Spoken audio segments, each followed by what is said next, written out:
Who's clamoring to get into churches now?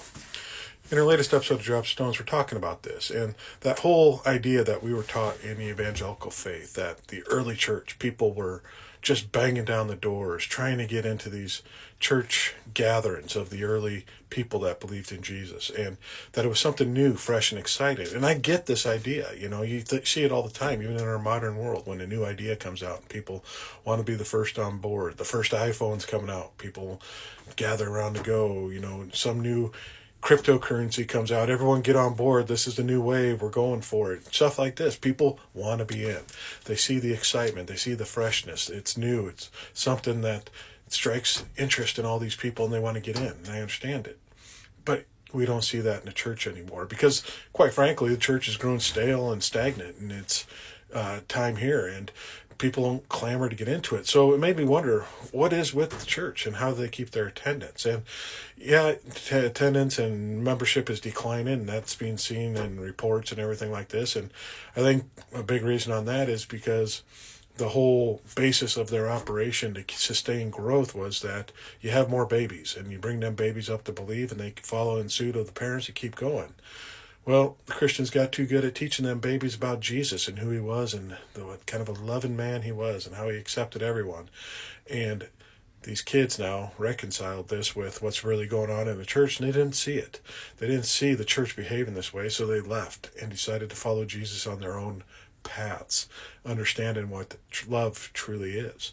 So who's the ones that are joining the church? Because people are still joining. And you look at it and you kind of think about it, a lot of it is people that are kind of down on their luck. They're low in their life. They've hit rock bottom, whether it be addiction or mental illness or loss or anything like that.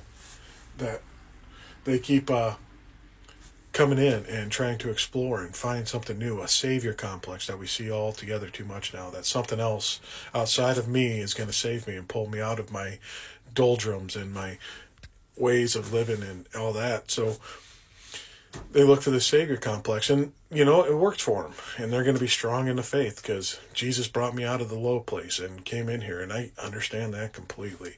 It was something that saved them from what they were, and they've had the illusion that their life's better, and it probably is, and they're going to be strong in the faith. But it's a savior complex, and just understanding that this could have been done without the church also. If we just looked into ourselves and looked and believed and didn't believe the messaging that permeates through all society, that we're awful and evil individuals, and that we can do a lot and have a lot of power inside of ourselves, we don't need these systems anymore, whether it be religious or political.